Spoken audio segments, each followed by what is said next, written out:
भगवान के अवतार करने के लिए मुझे नारी की आवश्यकता है और इस समय मुझे आप दिख रहे हैं। आप भगवान का अवतार कराने में हमारी मदद करें। कहा भगवान मैं इस युग नहीं हूं। आप कह रहे हैं कि मैं भगवान का अवतार कराने में मदद कर सकती हूँ, तो बताइए मुझे क्या करना पड़ेगा। बोले आप मुझसे विवाह करें। विवाह 16 साल की मत्स्यगंधा बोली एकदम अचंभित हो गई। बोला स्वामी भगवान प्रभु मैं आपके योग्य नहीं हूँ। बोले आप मुझसे छूटा छोड़ो, सिर्फ इतना कहो कि आप मुझसे विवाह करोगी। उसकी चिंता भगवान को है कि भगवान आपको अपने मां बनाने के योग्य कब करेंगे, कैसे करेंगे। तुम सिर्फ हाँ करो, तुम भगवान की मां बनने के योग्य भगवान को बनाए। तो कहा हे भगवान हे प्रभु, पहले तो मेरे शरीर की जो मछली की दुर्गंध आ रही है उसे तो दूर करो। तो पराशर मुनि के शब्द सुन के मत्स्यगंधा ने विचार किया कि जब भगवान का अवतार करा सकते हैं तो क्या ये मेरी मछली की दुर्गंध सब दूर नहीं करा सकते। इसका मतलब है उसके मन में विचार आ गए ये भगवान के महान भक्त हैं, इनकी बात मानने में ही मेरा कल्याण है। तो कहा हे स्वामी आप मुझे अपनी धर्मपत्नी स्वीकार करते हैं, पर मैं आपके पास आ सकूं उसके लिए मुझे इस पात्र को बनाइए। तो पराशर मुनि ने कहा कोई बात की चिंता ना करो। और उसी समय मत्स्यगंधा के प्रति उन्होंने दृष्टि डाली और अपने मंत्रों का उच्चारण किया तो मत्स्यगंधा की मछली दुर्गंध जो है पता नहीं कहां चली गई और चंदन चमेली की जैसी खुशबू के शरीर से आने लगी। पत्नी को स्वीकार किया और नाम दिया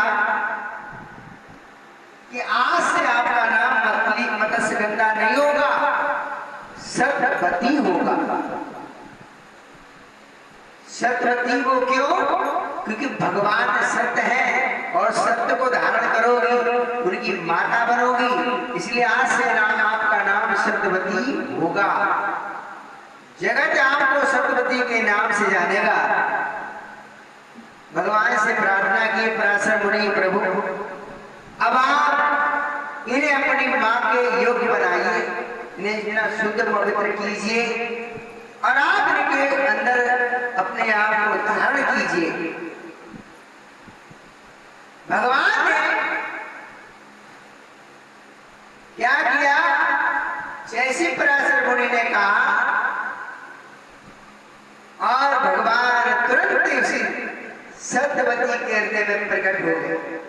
और जैसे हृदय प्रकट हुए तो सत्यवती का शरीर तुरंत गोल्डन हो गया, एकदम तेज प्रकाश फैलने लगा। भगवान विष्णु जब किसी हृदय में प्रकट हो जाए तो उसका शरीर कैसे हो जाएगा? अनंत शुद्ध पवित्रों का पवित्र हो गया और दिव्य खुशबू आने लगी, पक्षी च्यों च्यों करने लगे, यानी सगुण के स्वरूप सब शुद्ध हो गए, वातावरण शुद्ध हो गया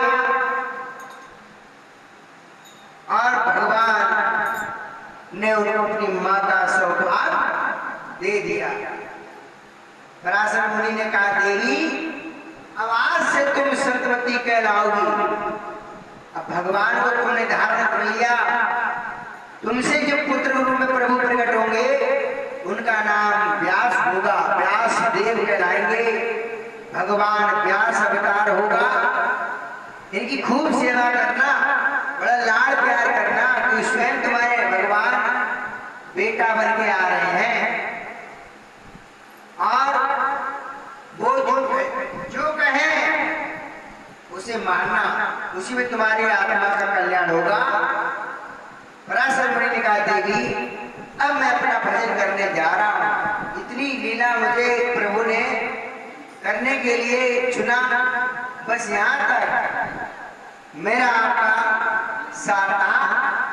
आप गर्व से कहना कि मैं पराशर मुनि की पत्नी हूँ।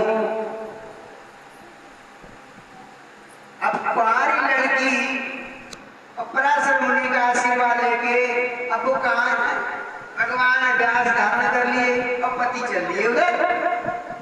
बोले अब तुम जाओ, भगवान हमारे हृदय में है। अब बोली हे प्रभु क्या करें, मेरा पति मेरे साथ नहीं जा रहा।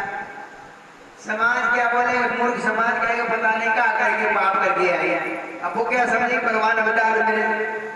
जब ये बात गांव में गई, पराशर मुनि का दर्शन हुआ, मल्ला की बेटी सत्यवती बन गई है। ज्ञानी तो जो बुद्धिजीवी थे वो तो बड़े खुश हुए कि भगवान को धारण किया, पराशर मुनि के माध्यम से व्यास अवतार होगा।